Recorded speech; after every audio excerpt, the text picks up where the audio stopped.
सबको जय मसीह की। Praise the lord. शलोम। आप कैसे हो सारे लोग? ठीक हो? खुश हो? आज परमेश्वर आपको और खुश करने वाला है। ये है मिनिस्ट्री का हेल्पलाइन नंबर, आप इसमें कॉल भी कर सकते हो। खुदाबंद, आज हम तेरे वचन को सुनने जा रहे हैं। तेरे जीवत कलाम को खुदाबंद वह हमारी जिंदगियों में बैठ चुका है। तेरी जीवित शक्ति खुदा आज हमें ब्लेस कर चुकी है। हम तेरे वचनों पर चल चुके, तेरी मर्जी को पूरा कर चुके, क्योंकि जीवन खुदा इस पृथ्वी पर एक ही बार मनुष्य को मिला है।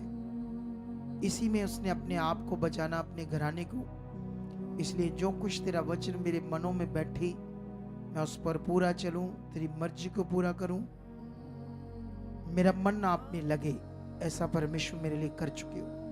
आज ऐसी समझ बुद्धि खोल चुके अपने वचन के द्वारा कि मैं तेरे वचन से ना दाएं ना बाएं हूं। ऐसा आप कर चुके हो यीशु मसीह के नाम से। आमीन। हालेलुया। सो मैंने कहा था कि मैं इन दिनों में आपको जीवित विश्वास और मरा हुआ विश्वास के ऊपर कई हफ्ते तक सिखाता रहूंगा।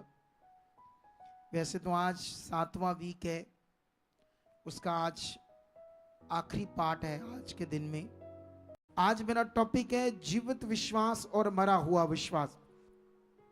मैं इस पर थोड़ी सी बातें करूंगा आप लोगों के साथ, ताकि आपको यह समझ आए जीवित विश्वास क्या है, मरा हुआ विश्वास क्या है। जीवित विश्वास की शुरुआत होती है यीशु मसीह के जीवन से। उससे पहले मूसा के द्वारा परमेश्वर ने व्यवस्था दी। व्यवस्था में जितनी मटीरियलिस्ट चीजों के साथ धार्मिकता करते थे, कुछ भी करते थे, उसको परमेश्वर ने जीवित विश्वास नहीं कहा। जीवित विश्वास तब शुरू होता है जब यीशु मसीह पृथ्वी पर आते हैं हमारे लिए और अपना काम स्टार्ट करते हैं। यीशु मसीह जब आए तो उन्होंने आकर किया क्या? ये बड़ा सवाल है दुनिया में, क्योंकि जो परमेश्वर है वो अदृश्य है, ठीक है, दिखता नहीं, उसको कोई देख नहीं सकता। जिसको हम देख सकते हैं तस्वीरों में, मूर्तियों में, वो थोड़ी ईश्वर है, वो तो मनुष्य की बनाई चीज है, ठीक है।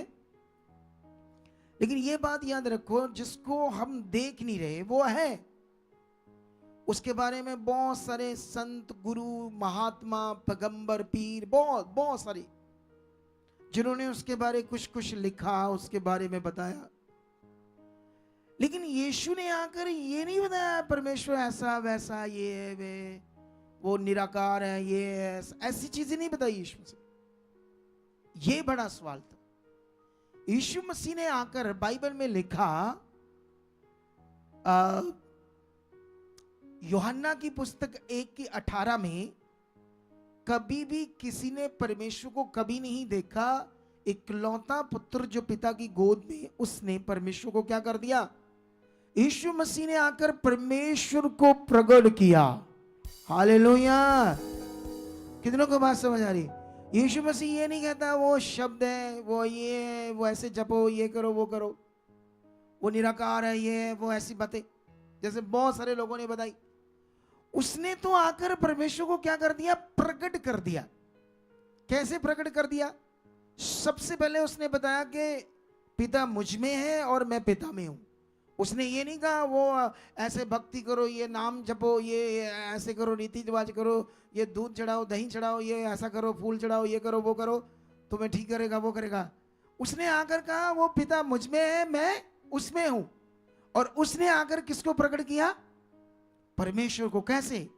उसने आकर जो परमेश्वर के बच्चे हैं पृथ्वी पर, आप, मैं, सारे, पूरी दुनिया, उनकी जो भी शैतान ने उनकी जिंदगी को नर्क बनाकर रखा था, उनको आकर हील किया, छुड़ाया, लंगड़े हील किए।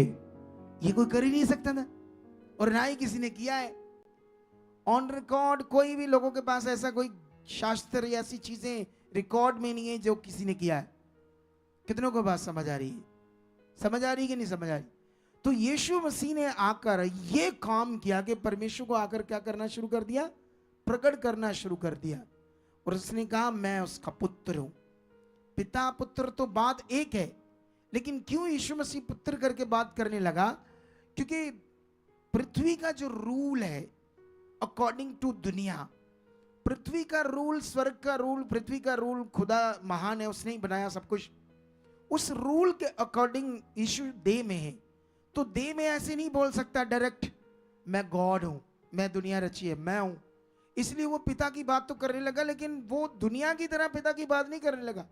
उसने कहा पिता ने पुत्र को सारा अधिकार दिया है, जो पिता करता है वो पिता भी पुत्र भी कर सकते हैं। और ये बात दुनिया में किसी ने नहीं की। बोलो, की है किसी ने ऐसे बात की? किसी ने नहीं की। इसीलिए तो शैतान को आग लग रही, इसी तो लोगों को पता नहीं क्या हो रहा है, उनको भी समझ आई। उन्होंने कौन सी बाइबल में पढ़ी? जितना विरोध करते हैं, विरोध करने से पहले क्या पढ़ते हो? बाइबल पढ़ते, पूरी दुनिया पढ़ती, सब पढ़कर देखते हैं ये क्या है, पढ़ो पढ़ो। लेकिन उनकी बुद्धि तो बंद है, इसलिए उन्हें विश्वास नहीं आता, विरोध करना आता। समझ आ रही कि नहीं मेरी बात? लेकिन यीशु मसीह ने आकर यहां पर परमेश्वर को प्रकट करके दिखाया, ठीक है। लेकिन उसने क्या किया? परमेश्वर को प्रकट करने के टाइम में अपना काम, जिस काम के लिए यीशु मसीह आया था पृथ्वी पर, जो पावरफुल काम था जिससे मनुष्य का परमेश्वर से मिलाप हो, वो पाप से छूटे और वो अपनी जिंदगी में परमेश्वर के साथ मिलाप करके अच्छी जिंदगी जी पाए। ये एक बड़ा काम था जो यीशु मसीह ने पृथ्वी पर पूरा करना था। लेकिन जब उसने ये काम पूरा कर दिया, चेलों ने उसे देखा, उसके साथ रहे 3.5 साल तक। उन्होंने मुर्दे जिंदा होते देखे, बड़े बड़े काम देखे, बड़ा बड़ा अच्छा जबरदस्त ज्ञान यीशु मसीह ने दिया, जो मत्ती, मरकस, लुका, यूहन्ना में हम पढ़ते हैं वो सारी बातें। उसके बाद असल काम जो यीशु का था वो था सारे मनुक्खों के लिए अपना बलिदान देना, क्योंकि यीशु मसीह की देह और यीशु मसीह का पवित्र लहू था पूरी दुनिया के लिए छुटकारा। एक स्वर्ग का रूल था, स्वर्ग का रूल था कि जो मनुष्य जो श्रापित था, पापी था, उसके लिए एक पवित्र लहू की कुर्बानी ही मनुष्य को श्राप से, पाप से छुड़ा सकती थी। लेकिन यीशु मसीह ने उस कार्य को किया पूरा। जब पूरा किया तो उसके बाद कई सिचुएशन आई चेलों को, लेकिन यीशु फिर जिंदा हुआ। और जिंदा होने के बाद जब क्रॉस पर चढ़ गया, कब्र में रख दिया, चेले तो बीच में भटक रहे थे, सोचा गुरु गया, खत्म हो गया प्रभु, तो बुद्धि में वो भविष्यवाणी बातें आगे पीछे होगी, क्योंकि वो भी मनुष्य थे चेले। लेकिन उसके बाद क्या होता है? यीशु जिंदा होकर 40 दिन तक उनके साथ रहता है, ऑन बाइबल रिकॉर्ड। हम यहां से जब पढ़ते हैं तो जब यीशु उनके साथ रहता है, फिर से तेज करता है, परमेश्वर के राज्य की बातें बताता है। अब यीशु मसीह असल चीज पर फोकस बनाता है, वो है पवित्र आत्मा। वो कहता है अब जितने भी दिन वो जिंदा रहा सारी बातें याद कराता रहा, लेकिन सबसे जो मेन बात थी वो था पवित्र आत्मा, कि अब तुम्हें मिलने वाला है। जब तुम पवित्र आत्मा तुम में आ जाएगा तो यीशु मसीह ने चेलों का तुम क्या करना? सामर्थ को प्रकट करना। हालेलुया। ये बाइबल की शिक्षा है। प्रेरितों की बुक 1 अध्याय में यीशु मसीह ने कहा जब पवित्र आत्मा तुम में आएगा तब तुम क्या करना? सामर्थ को प्रकट करना और पृथ्वी की शोर तक मेरे क्या बनना? गवाह बनना तुम लोगों ने। तो वो सारे 40 दिन की तैयारी के बीच में यीशु उनके सामने स्वर्ग में जिंदा चला जाता है ना, ऐसे सामने सामने। उसके बाद वो उन बातों को पकड़कर यीशु मसीह के साथ, परमेश्वर के साथ बन जाते हैं और पवित्र आत्मा की वेट करते हैं। थोड़े दिनों के बाद यहूदियों का एक पर्व था जिसमें चेलों के ऊपर पवित्र आत्मा उतरता है और परमानेंट उतरता है। और जैसे पवित्र आत्मा उतरता है तो पहला ही अद्भुत काम वहां पर होता है कि वहां पर बहुत सारी भाषाओं के लोग होते हैं और उनकी भाषा, उन चेलों को एक ही भाषा आती थी, गलीली, मतलब अरामी के लोग, या गलील के लोग अरामी की भाषा आती थी। तो बाकी इतनी भाषाएं जो बाइबल में लिखी उनको नहीं आती थी। जैसे यहाँ पर कुछ पंजाबी बंदे हैं, उनको अकेली पंजाबी आती है क्योंकि वो पढ़े ही नहीं। इधर कई बंदे हैं अगर हिंदी बोलेंगे ना तो वो पंजाबी शब्दों को ला सा ला देंगे, लगाएंगे। जैसे मान लो पंजाबी च कहते भांडे, जड़े आप घर च यूज करते भांडे, तो इन्होंने क्या करना है उसको भांडे करके बात करनी है। हिंदी वालों को समझ नहीं आनी, तो पंजाबी च अहीं कहने लत्ता की बोलते हैं, तो इन्होंने क्या करना है, कहना लाते, ऐसे करके बात करनी है। अब हिंदी वालों को समझ नहीं आएगा लाते क्या होती है, अब समझ लेना। तो ये ऐसे बात करेंगे लाते, वो हिंदी वाले बोलेगा लाते क्या है तो टांगे बोलनी पड़ेगी। क्या बोलनी पड़ेगी? हमारे पंजाबी ऐसे हैं। अब सवाल ये है कि अब मैं भी पंजाबी हूं, मेरे साथ भी हो जाता है बीच में थोड़ा पौधा, क्योंकि मैं कौन सा, मेरी अब जन्म भाषा है हिंदी। मैं भी प्रचार करते करते सीखी और कर रहा हूं ताकि हमारे हिंदी वाले लोगों को समझ आए, उनका जीवन बचे। लेकिन कहने वाला मुझसे भी हो सकता है शब्द कई एक आधा दो आगे पीछे, लेकिन याद रखो इन्होंने 16 से भी ज्यादा भाषाएं उस टाइम बोली, और जिससे लोग चकित हुए, हैरान हो गए और सोचने लगे ये कैसे बोल सकते हमारी भाषा। ये परमेश्वर की पावर है। पहले यीशु मसीह ने आकर प्रकट किया परमेश्वर को, अब ये करना शुरू हो गई। मैं क्या कर रहा हूं, मैं भी परमेश्वर को प्रकट कर रहा हूं। हमारा काम है परमेश्वर को प्रकट करना। मैं अपने जीवन से परमेश्वर को प्रकट कर रहा हूं, और पवित्र परमेश्वर है ये भी मैंने प्रकट करना कि मैं पवित्र हूं, और मैंने पवित्रताई में बढ़ना है। कितनों को बात समझ आ रही? अब ये काम है, हम हर वक्त उसके साथ चलते हैं, प्रेम में रहते, धन्यवाद करते हैं। लेकिन स्पेसिकली जैसे दुनिया कोई ऐसा भक्ति को कुछ ऐसा सोचते हैं, हम तो ऐसा कुछ नहीं करते। बोलो, ऐसा कुछ नहीं हमारे साथ। ये दुनिया का सिस्टम होगा, हम तो हर वक्त उससे सोते बैठते उठते बातें करते रहते। किससे? परमेश्वर से। मैं तो सोने टाइम भी जब सोता हूं ना, तो जब तक आंख बंद नहीं आए, नींद नहीं, तब भी कुछ ना कुछ बातें कर रहा हूं। आप करते हैं ऐसा? करते हैं ऐसा? करा करो, आदत बनाओ, आदत बनाओ। कुछ भी खरीदना करना, परमेश्वर आप मेरे साथ, ऐसा रिश्ता बनाओ उसके साथ, हर वक्त उसको अपने साथ पाओ। हालेलुया। तो यहां पर क्या हो रहा है, इन्होंने प्रकट कर दिया। शरारती शैतान के लोग कहने लगे वो ये शराब पी, इनकी ना सुनो। जैसे अभी रोला है, ओ पखंड है पखंड है पखंड है, इनकी ना सुनो। तुम्हारे कहने से कुछ नहीं होने वाला, पहले से भी 100 गुना ज्यादा काम होंगे यीशु मसीह। हालेलुया। ये शैतान शुरू से सच्चाई के विरोध में ऐसी बातें खड़ी करता है, कमजोर विश्वास वाले भटक जाएं, और जो कमजोर विश्वास वाले होंगे इधर उधर की बातों से डर जाएंगे, और फिर सड़ेंगे, मरेंगे, परेशान रहेंगे। जो मन पक्का करेंगे और राजाओं की तरह जीवन जिएंगे। जो मन पक्का करेंगे वो परमेश्वर की पावर को अपनी जिंदगियों में देखेंगे। हालेलुया। अब सवाल आता है कि उसके बाद एक अद्भुत काम होता है, लोग मन फिराने लगते हैं, विश्वास करने लगते हैं। एक लंगड़ा बाहर बैठा होता है, चर्च के बाहर भीख मांग रहा है। तो वो पतरस और यूहन्ना से भीख मांगने की चाहत में था, लेकिन जब उन्होंने देखा इसको विश्वास तो है आत्मा में, तो उन्होंने कहा सोना चांदी तो हमारे पास नहीं है, लेकिन हमारे पास तेरे लिए ये छुटकारा है। तू अपने लंगड़े से, शर्मिंदगी से आजाद हो सकता है। तो बहुत जानता था ये यीशु मसीह के चेले हैं, यीशु मसीह के साथ रहे, क्योंकि इतने सालों से चर्च के बाहर बैठकर भीख मांग रहा था। लेकिन उसके बाद क्या होता है, वो कैसे चंगाई करते उस लंगड़े को? कहते यीशु मसीह नासरी के नाम से खड़ा हो जा। अब ये जो चेले हैं ये जीवित विश्वास को यूज कर रहे हैं। किसको यूज कर रही है? आप फॉलो कर रहे हैं कि नहीं कर रहे?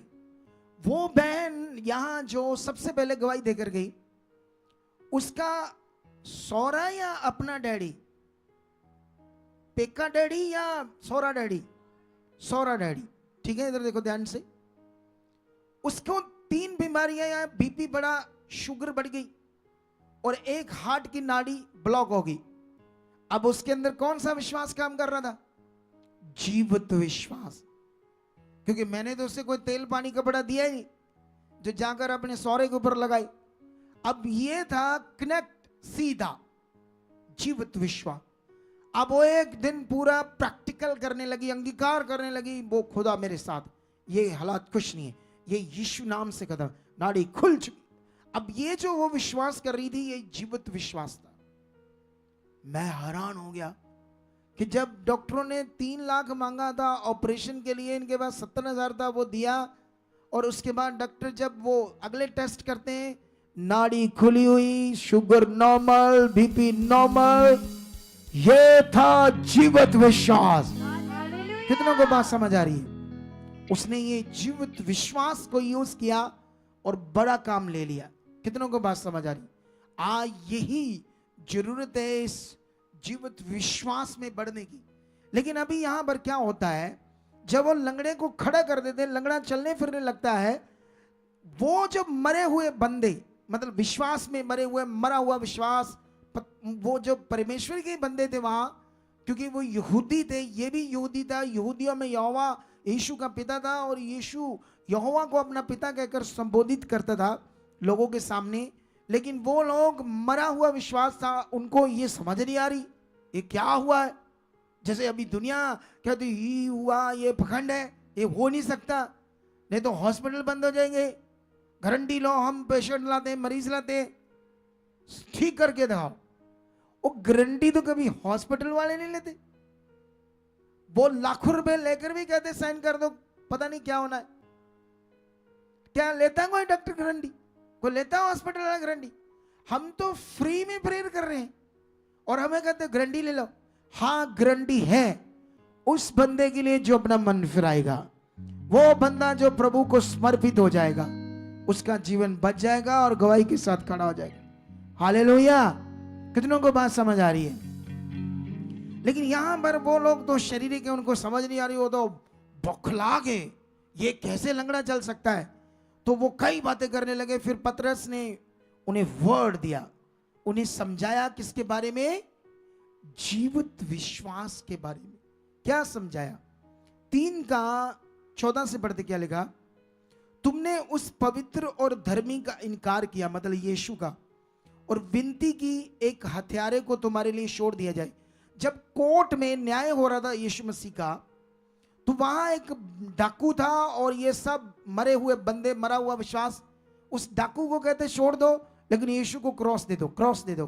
तो उसने उसको तुम सबके सामने बिल्कुल भला चंगा देख रहे हो। तो ये जीवित विश्वास की बात की। उसके बाद और थोड़ा सा आगे बढ़ते हैं, ठीक है। 4 के बाद बात पूरे देश में फैलने लगी, विरोध बढ़ गया। जब विरोध बढ़ गया तो, क्योंकि ये तो यीशु नाम से और भी काम करने लगे, और भी लोगों को बताने लगे, ये ज्ञान देने लगे। तो जब देने लगे तो वहां पर विरोध बढ़ रहा है, ठीक है, देश में, इजराइल में। और जब विरोध बढ़ रहा है तो यहां पर वो लोग क्या करते हैं, वो लोग इन्हें धमकाते हैं, चेतावनी देते हैं, तुम्हें मार देंगे अगर हमारी बात नहीं मानी तो। और यहां पर 4:17 पढ़ते क्या लिखा है?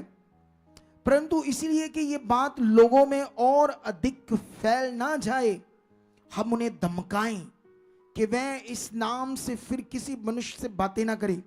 तब उन्होंने बुलाया और चेतावनी देकर ये कहा। चेतावनी क्या थी? अगर यीशु नाम से तुमने कुछ किया, चंगाई दी, लोगों को इसकी जानकारी दी, तो तुम्हें मार देंगे। ये किसकी ओर से ज्ञान है? ऊंचा बोलो हालेलुया।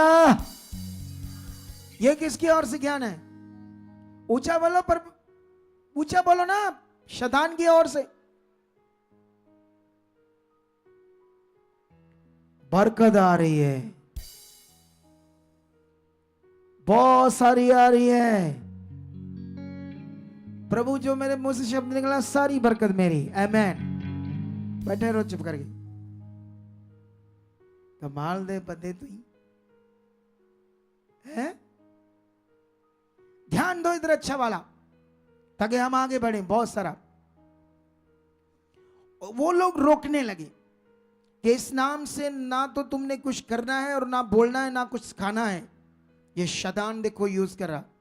लेकिन 19 में पतरस कहता है, पतरस और यूहन्ना ने उनको उत्तर दिया, तुम ही न्याय करो। क्या ये परमेश्वर के निकट भला है कि हम परमेश्वर की बात से बढ़कर तुम्हारी बात माने? क्योंकि ये तो हमसे हो नहीं सकता कि जो कुछ हमने देखा और सुना है वे ना कहें। अब चेलों ने थे मछलियां पकड़ने वाले मछुआरे आम बंदे थे, वो यीशु के साथ रहे तो सब कुछ देखा, सब वो ज्ञान देखा सुना अपने आंख से। तो वो कहते कैसे हम ये सब कुछ जो यीशु यीशु ने इतनी पावर को प्रकट किया, खुदा को प्रकट किया, लंगड़े चलाए, अंधों की आंखें खोल दी, मरों को जिंदा कर दिया, पानियों पर चला, तूफानों को रोक दिया, वो सारे कामों के हम गवाह हैं। उसके बाद तुम लोगों ने उसे क्रॉस पर चढ़ाकर मार दिया, वो जिंदा होकर हमारे साथ। कैसे जो हमने सारा कुछ देखा और सुना है उसको हम बंद कर दें? कैसे कर दें? तुम न्याय करो। कहते कैसे कर दी? जो हमारे सामने रियल हुआ है उसको कैसे ना बोले? कितनों को बात समझ आ रही? ये सब जीवित विश्वास, ये है जीवित विश्वास जो उन्होंने कहा जो हमने सुना देखा है। अब मटीरियलिस्ट चीजों के ऊपर मन लगाओगे तो यीशु मसीह के जीवित विश्वास का जो विषय है तुम्हारे अंदर बहुत कम हो जाएगा। इतना कम हो जाएगा कि मैं जब लोगों को देख रहा हूं मसीह में तड़फ रहे, मर रहे हालातों में, कितने लोग बीमारियों में अभी भी फंसे हुए। आज भी लोग, कल मैं जलालाबाद गया, सॉरी मानसा गया, वहां पर कितनी फैमिली चर्च से आई। मैं हाथ ही लगा रहा हूं दुष्ट आत्मा रही, हाथ ही लगा रहा हूं दुष्ट आत्मा रही, हाथ ही रख रहा हूं गंदी आत्माएं बाहर आ रही। अब यीशु मसीह में वो अब मरा हुआ विश्वास करते तो फिर कैसे चिंगाई मिलेगी? कितनों को बात समझ आ रही? तो यही बात को पकड़ो जो मैं तुम्हें समझा रहा हूं, जीवित विश्वास और मरा हुआ विश्वास, ठीक है। लेकिन यहां पर हम एक वचन पढ़ते हैं, प्रेरितों की बुक में जाते हैं हम। ये बड़ा सीखने वाला वचन है हमारे लिए। 10 अध्याय में चेले कैसे लोगों को, क्योंकि ये शुरू हुआ यीशु मसीह के स्वर्ग के जाने बाद असल काम जो चेलों के द्वारा, इसकी टीचिंग हमारे अंदर अच्छे से बैठनी चाहिए ताकि हम इस बातों को सीख सके। प्रेरितों की बुक 10 अध्याय की 34 से लगातार पढ़ते हैं कुछ बातों को और सीखते हैं यहां पर क्या बात हो रही है सारी। तब पतरस ने कहा, मुझे निश्चय हुआ है कि परमेश्वर किसी का पक्ष नहीं करता, वरन हर जाति में से जो उससे डरता और राइचियसनेस के, धार्मिकता के काम करता, वह उससे भाता है। जो वचन उसने इजराइलियों के पास भेजा जब उसने यीशु मसीह के द्वारा जो सबका प्रभु है शांति का सुसमाचार सुनाया, वह वचन तुम जानते हो कि जो यूहन्ना बपतिस्मा के प्रचार के बाद गलील से आरंभ होकर सारी यहूदिया में फैल गया। परमेश्वर ने किस रीति से यीशु नासरी को पवित्र आत्मा और सामर्थ से अभिषेक किया, वह भलाई करता और सबको शैतान के सताए हुए थे अच्छा करता फिरा, क्योंकि परमेश्वर उसके साथ था। और हम उन सब कामों के क्या है? गवाह है। कैसे परमेश्वर ने यीशु को पवित्र आत्मा और सामर्थ से क्या किया? अभिषेक किया। नए नियम की उन्नतिंग, वो तेल पानी वाली उन्नतिंग नहीं, ओरिजिनल उन्नतिंग आत्मा के द्वारा, जो मनुष्य के लिए डायरेक्ट, मटेरियल के थ्रू नहीं आनी हो, डायरेक्ट आनी है, ये नियम है। लेकिन यहां पर वो कहता है हम उस सब कामों के गवाह हैं जो इतने बड़े काम खुदाबंद यीशु ने किए। आगे क्या कहता है? उसने यहूदिया के देश और यरूशलेम में भी किए और उन्होंने उसे कांट पर लटकाकर मार डाला और उसको परमेश्वर ने तीसरे दिन मुर्दों में जिंदा किया और प्रकट भी कर दिया, सब लोगों पर नहीं वरन सब गवाहों पर, उन गवाहों पर जिन्हें परमेश्वर ने पहले से चुन लिया था, अर्थात हम पर जिन्होंने उसके मरे हुओं में से जी उठने के बाद उसके साथ खाया पिया। और उसने हमें आज्ञा दी कि लोगों में प्रचार करो और गवाही दो कि ये वही है जिसे परमेश्वर ने जीवितों और मरे हुओं का न्यायी ठहराया है। यीशु मसीह एक गुरु, संत, महात्मा, पैगंबर की उपाधि नहीं थी, पदवी नहीं थी। वो खुद खुदा है और पुत्र के रूप में वो अधिकार की बात कर रहा है। ये अधिकार की बात, ये पावर की बात दुनिया में किसी संत, महात्मा, गुरु की नहीं वो वैसे करते जैसे यीशु करता है। कितनों को बात समझ आ रही है? आगे बढ़ते हैं 43 में। उसकी सब भविष्यवक्ता गवाही देते और जो कोई उस पर विश्वास करेगा उसके नाम के द्वारा पापों की क्षमा मिलेगी। उसके नाम के द्वारा, उसके करैक्टर के द्वारा पापों की क्षमा मिलेगी छुटकारा मिलेगा, ये 100% ये टीचिंग है यहाँ पर। लेकिन ये बात सीख लो, जब ये चीजें हो रही थी वहां जीवित विश्वास का ज्ञान बांटा जा रहा था, लेकिन शैतान वहां यहूदियों को यूज कर रहा था और इनके विरोध में लोगों को खड़ा कर रहा था। 15 में लिखा, 15 की 1 में लिखा, फिर इसी बुक की 15 की 1 प्रेरितों की बुक, फिर कुछ लोग यहूदिया से आकर भाइयों को सिखाने लगे, यदि मूसा की रीति पर तुम्हारा खतना ना हो तो तुम उद्धार नहीं पा सकते। जब पौलुस और बरनबास ने उनसे बहुत झगड़ा और वाद विवाद हुआ तो ये ठहराया गया कि पौलुस और बरनबास उनमें से कुछ व्यक्ति इस बात के विषय में प्रेरितों और प्राचीनों के पास यरूशलेम को जाए। यहां पर जीवित विश्वास की शिक्षा और मरे हुए विश्वास की टीचिंग के बीच में झगड़ा हो गया। हालेलुया। कितनों को बात समझ आ रही है? आज मैंने क्या कहा? जीवित विश्वास और मरे हुए विश्वास की टीचिंग के बीच में क्या हुआ? झगड़ा, वाद विवाद। ये जीवित विश्वास का ज्ञान दे रहे थे और यहूदी रीतियों की बात कर रहे थे। मटीरियलिस्ट चीजों के द्वारा, शरीर की रीतियों के द्वारा उद्धार आएगा, डिलीवरेंस आएगी। उद्धार अकेला, मोक्ष की बात करते हैं। जो डिलीवरेंस है, छुटकारा है बीमारियों से, और जो तुम्हें शांति मिलनी है, एक जीवित विश्वास। जैसे पहले आप संसार में थे तो कौन सा विश्वास कर रहे थे संसार में? बोलो, मरा हुआ विश्वास। क्योंकि जीवित विश्वास अंदर से होता है, डायरेक्ट। मरा हुआ विश्वास मटीरियलिस्ट चीजों पर होता है। तो मटीरियलिस्ट चीजों पर अपने तो बहुत किया, सब कुछ किया। अब टाइम आ गया है कि हम जीवित विश्वास में बढ़े। हालेलुया। यहां पर एक वचन है, कुछ वचन हमें कंफ्यूजन करते हैं, मरे हुए विश्वास के बीच में अंतर समझ ना आए, ये कुछ बातें हैं। इसीलिए कुछ लोग खड़े होकर इन्हीं वचनों को प्रचार करके हमारा विरोध कर सकते हैं, हमारे ही बंदे, और लोगों को फिर से हमारा विरोध करके उनको मरे हुए विश्वास में डालेंगे। हमारा विरोध करके हमारे बंदे। तो हमें मरे हुए विश्वास में रहना है, जीवित विश्वास में।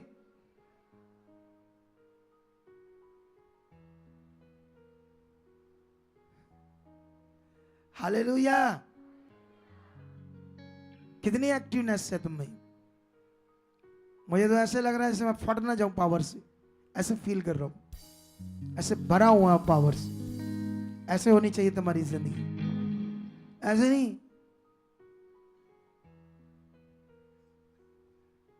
है? कितनों को बात समझ आ रही? 19 का पढ़ते हैं, 19 का, 19 ये सी बुक का 19, ठीक है? 19 का 11 में लिखा, परमेश्वर पौलुस के हाथों से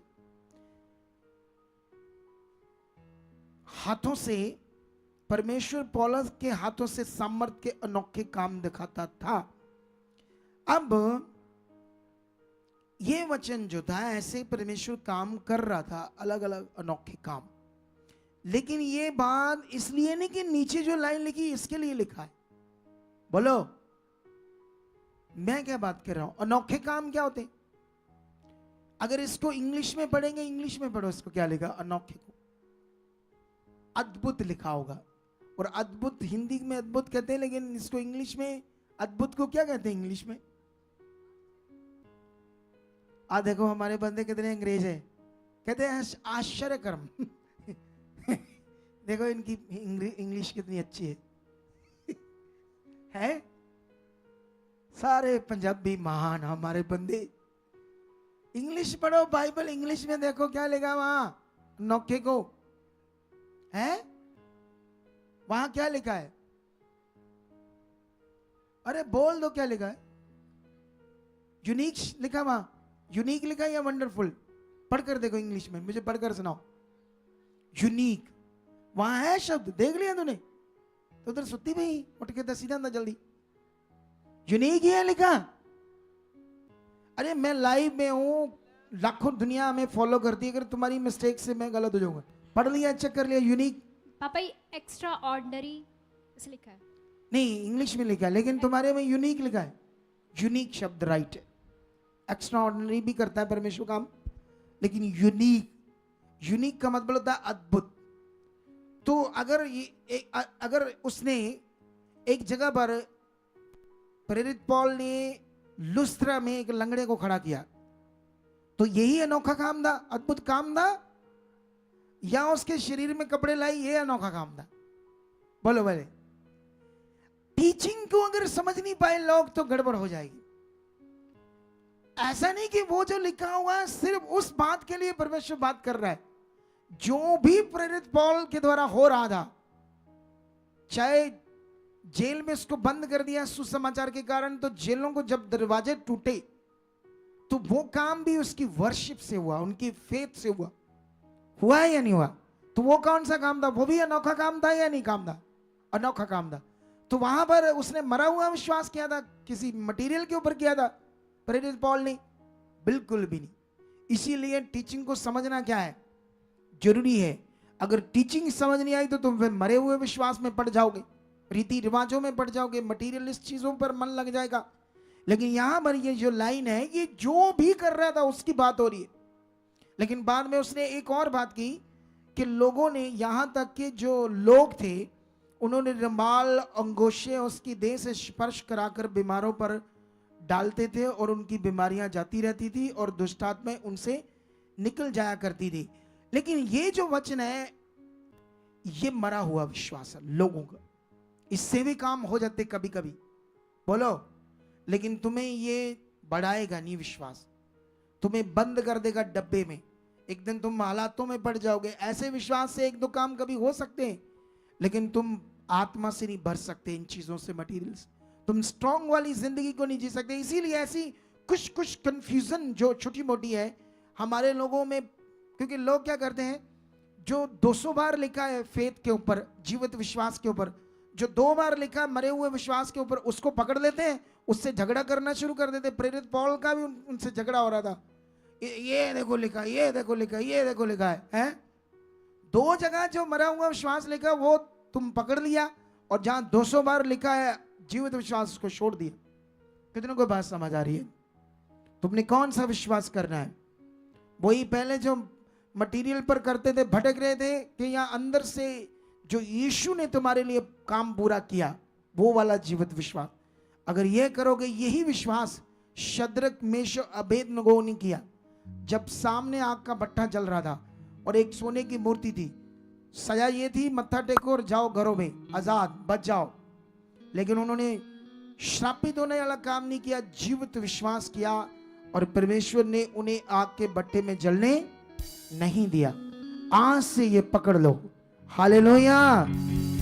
मैं आने वाले संडे में, आने वाले कुछ हफ्तों में इन पर और जबरदस्त टीचिंग देने वाला हूं, और ज्यादा मरा हुआ विश्वास, जीवित विश्वास के ऊपर आपसे बातें करने वाला हूं।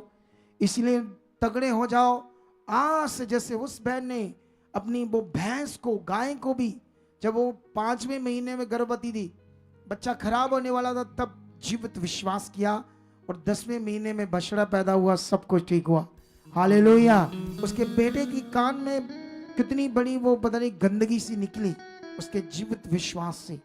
यहाँ जितनी हीलिंग्स मिल रही है, वो बहन जिसके मुंह का कैंसर गया, जिसका वो इतने 5 साल से प्रभु में भी आकर तड़फ रही थी, नशे कर रही थी, मर रही थी, परेशान थी, जैसे हमारे पास आती है हम सारी चीजों को हटा देते हैं और उसका जीवित विश्वास बनाते हैं अंदर से, और जैसे बनता है चंगाई तुम्हारे सामने खड़ी होती है। आमीन। ऊंचा, बरकत ऊंची। हालेलुया। आज कितने लोग चंगाई पाना चाहते हैं, लेकिन इस संडे, आने वाले वीरवार, तुमने अपने मन को पक्का करना। 10 से पहले मैं आया हूं अपने टाइम्स आकर, टेस्ट मनी मैंने दी आकर, मैंने इस संडे भी आकर टेस्ट मनी देनी सारी खुद। तुम्हें मन बनाना होगा, हमें बढ़ना होगा, शरीर को मारना होगा। ये कौन सा दिमाग है आपका? आधा सुनते हो आधा नहीं सुनते हो। जब आधा सुनते हो आधा नहीं सुनते तो समझ कैसे आई? कौन सा दिमाग है कि अपने हिसाब से आना है? अपने हिसाब से कुछ नहीं होना, खुदा के हिसाब से होना। जैसा हम तुम्हें सिखाएंगे उस तरफ पकड़ना होगा। जब तुम बाबाओं के पास जाते, तंत्री बाबा के पास, है ना, मान लो आप में से कोई तंत्रिक बाबा के पास गया, उसने कील दिए चुगाट में ठोकने के लिए। उसने कहा 2 कील इस नुक्कर पर चगाट की ठोकना है, 2 इस पर ठोकना है, 2 सेंटर में ठोकना है। बंदा टेबल पर चढ़ा है, इस पर भी ठोक दिया है, इधर भी ठोक दिए हैं, सेंटर में अब कील ठोकने वाला है, पीछे बहन खड़ी है पत्नी, आए, रुकी रुकी, उसकी टांग खींच रही कपड़े को, थोड़ा टेढ़ा हो रहा ही, सेंटर चिल्ला, काम सारा खराब हो जूगा ही नहीं थे। हद होगी ਤੁਹਾਡੀ, उथे ਤੁਹਾਡਾ पुठा दिमाग इन्ना काम कर रहा, और जहां जीवन है वहां कुछ भी नहीं हो रहा। आ गए ऐसे कितने भैया, ये क्या करते उल्लुओं वाले काम। जिस दिन ये मन खुलेगा जीवन भी खुल जाएगा तुम्हारा, और तुम दौड़े आओगे, ध्यान से आओगे, उसकी बात को सुनोगे, और वो पावर को तुम देखोगे जो जीवित पावर है, जीवित विश्वास के साथ काम करती। कितने लोगों को बात समझ आ रही? मैंने देखा है लोग जो टूना टपक्का करते हैं, सियाने बाबे पैसे, उनको देख रहे कितना ध्यान से करते हैं। उसने अगर 2 बजे रात को उठकर 2 बजे करते हैं। कितनों को बात समझ रही? परमेश्वर महान है जो दया करता है, उसकी दया को तुच्छ मत समझो, उसकी सामर्थ्य जो जीवन देती है उसको तुच्छ मत समझो। अपने मन को अच्छा बनाओ, रोज प्रेयर करो, रोज अंगीकार करो, पिता मेरा अच्छा मन है, तेरे साथ मैं धर्मी हूं, मैं तेरी इच्छा पूरी कर रहा हूं, मेरा विश्वास बढ़ रहा है, मैं खरा बन रहा हूं, मैं हर नियम जो तेरे दास के मुंह से आता है हर बात को पूरा करो, हर वचन पूरा करो, हर चीज में खुदा मैं तेरे साथ खरा पूरा हूं। अंगीकार करते रहो, अंगीकार करते रहो, अंगीकार करते रहो। मैं बढ़ रहा हूं, मैं विश्वास में बढ़ रहा हूं, मैं टाइम में, हर बात में, हर चीज में खुदा खरा पूरा हो चुका हूं। जितना बोलोगे तेरा आत्मा मेरे अंदर, तेरे आत्मा से मैं भर चुका हूं, तेरे आत्मा के द्वारा चल रहा हूं, जितना ये प्रैक्टिकल करोगे उतना बढ़ते जाओगे यीशु मसीह के नाम। हालेलुया। तो रेडी हो फिर आज पावर देखने के लिए? तो इससे पहले हम परमेश्वर का बीज बोएंगे, और बीज बोने से पहले एक अनाउंसमेंट है। अगले हफ्ते 17 तारीख इसी वीरवार को होली सपर मीटिंग है। प्रभु भोज जो चेलों में लास्ट चेलों के साथ किया था यीशु मसीह ने, उसका ज्ञान, उसकी वो फीलिंग, वो विषय सब सुनोगे और बड़ी पावर काम करेगी। एक सामर्थ छुटकारे की मीटिंग है। ये पूरा सप्ताह ही पूरा अगला जो है वो छुटकारे का है। लेकिन हमने कहा था इससे पहले हम 10 दिन की लगातार प्रेयर करेंगे। कल से वो स्टार्ट है, 24 घंटे इधर कोई भी आ सकता है, किसी भी टाइम आ सकता है। पुलपट पर बैठ, क्योंकि मैं भी अपने साथ बीच बीच में आता रहूंगा, और क्या कहता है मैं अपनी ऑफिस में भी करूंगा, और जितने दिन बचे हम प्रेयर में रहेंगे। अगले हफ्ते 17 को हॉली सपर मीटिंग होनी है थर्सडे को। फिर अगले दिन शुक्रवार फिर 10 बजे गुड फ्राइडे की मीटिंग होनी है, जिस दिन यीशु मसीह को क्रॉस पर चढ़ाया गया था। वो गुड फ्राइडे क्या दिन था, क्या शिक्षा थी, उसकी ब्लेसिंग क्या, बरकत क्या, वो सब सीखना है। उसके बाद संडे जो आएगा फिर करेंगे सेलिब्रेशन, जी उठने का दिन। पर जी उठने की सामर्थ तुम्हारी जिंदगी को धोकर रख देगी, साफ करके रख देगी। तो जी उठने की पावर को अपनी जिंदगी में लेने से पहले प्रेयर करना शुरू करो, मांगना शुरू कर दो। परमेश्वर, इतने दिनों में मैं 3-4 फैमिली बचा चुका हूं। हर बंदा मांगो, मुझे धन इकट्ठा करना है स्वर्ग में, मिलाप है। परमेश्वर, दुखी परेशान मैं भी लेकर जाना चाहता हूं, मैं भी मजदूरी करना चाहता हूं, मैं भी तेरे को खुश करना चाहता हूं। मुझे मिला परमेश्वर, जैसे मुझे किसी ने बताया मेरा जीवन बचा, मैं भी दूसरों का बचाना चाहता हूं। यह अंगीकार करते रहना आपने, और इससे परमेश्वर जबरदस्त खुश होता है। इन सब कामों के बाद अभी हमने एक अनाउंसमेंट की थी अपने साउंड की। 150 लोगों के नाम दर्ज हो गए हैं, और 5-5 हज़ार जमा कराए हैं। 1-2 जनों ने 20-20 दिए हैं, बाकी सोए हुए हैं। वो विश्वास से अलग था, वो बोना था अपना बीज, अपना विश्वास। जो नए लोग हैं उनको दान बोलते हैं, लेकिन दान नहीं हम यहाँ बोलते, हम बीज बोलते हैं। ये बीज का एक बड़ा नियम है। ये इस संडे कुछ थोड़ा सा समझाएंगे। ये एक बड़ा नियम है जो तुम्हें बड़ी उन्नति देगा, फाइनेंशियल। हालेलुया। इसलिए अपने बीज में खरे बनना है। अभी इधर एक बंदा है, उसकी गवाही थोड़े दिनों तक देंगे। वो कहता मैं बताऊंगा लोगों के सामने जो रोला पाते हैं कि मेरी जिंदगी नर्क बनी थी। आज 2-2, 3-3 गाड़ियां उसकी। कहता जितना कहते पापा जी वो तो कुछ भी नहीं, मैं तो उससे भी बड़ा कर बोता हूं। इतनी बरकत आई मुझे, मैं इतने सालों से मर रहा था, सब कुछ कर रहा था, परेशान था। मेरी पत्नी के 7 ऑपरेशन हो गए, कोई बाह फड़ने वाला नहीं था, कहीं छुटकारा नहीं था, सब कुछ धर्मों में इधर उधर सब कर लिया मैंने, जो भी लोग कहते हैं। लेकिन जब मैंने यीशु के पास आया, पहले मैं यीशु से नफरत करता था, लेकिन जब मेरी घरवाली आना शुरू हुई, वो मेरे लिए प्रार्थना करनी शुरू हुई, मेरा मन बदला। आज मुझे समझ आया सच्चाई क्या है। वो कहता मैं 10% नहीं, पता नहीं कितना बढ़ाकर बोता हूं, उतनी ज्यादा मेरे पास बरकत आती। तो इसलिए आप सब लोग अपने बीजों को हाथों में लो और मैं आपके लिए प्रार्थना करूंगा। और उससे पहले आइए, जो ऑनलाइन देख रहे हैं वो भी हमारे इस सोसाइटी के अकाउंट सचदा रिश्ता में HDFC बैंक स्क्रीनशॉट ले लो, दूसरा बैंक हमारा कोटक महिंद्रा बैंक, इससे भी स्क्रीनशॉट ले लो, ये भी सेम सोसाइटी। इन दोनों के अलावा हमारा एक चैरिटी अकाउंट है और इसके अलावा ये एक QR कोड है, ये HDFC बैंक है QR कोड, दूसरा ये कोटक महिंद्रा QR कोड है। इन दोनों से, दोनों अकाउंट्स में, इन दोनों QR कोड्स में अब पूरे भारत में अपना सीड, अपना दान, बीज, हदिया ट्रांसफर कर सकते हो परमेश्वर के काम के लिए। क्योंकि अभी